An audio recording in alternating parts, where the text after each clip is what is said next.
Vous n'avez peut-être jamais entendu leur nom. Pourtant, dans les années 50, deux frères ont façonné la guerre froide américaine. 1953. Dwight Eisenhower arrive à la Maison-Blanche et nomme John Foster Dulles secrétaire d'État. C'est alors la voix officielle des États-Unis dans le monde. Pour lui, le communisme n'est pas à contenir, mais à faire reculer. C'est la doctrine du rollback. Il y ajoute le brinkmanship, aller au bord de la guerre pour dissuader l'adversaire. Menaces nucléaires, pression diplomatique, alliance militaire, la ligne est dure, assumée. Mais dans l'ombre, son frère agit également. Il n'est nul autre qu'Allen Dulles, directeur de la CIA. Lui ne menace pas, il renverse, et ce, à deux reprises majeures. 1953, Iran.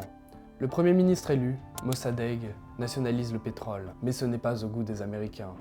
La CIA orchestre son renversement et réinstalle le Shah, fidèle à Washington. Rebelote en 1954, au Guatemala. Le président réformateur Arbenz menace alors les intérêts américains. Dès lors se lance une opération clandestine mêlant propagande, pression diplomatique et soutien à une force rebelle, ce qui conduit à sa démission. Les deux frères forment un duo redoutable.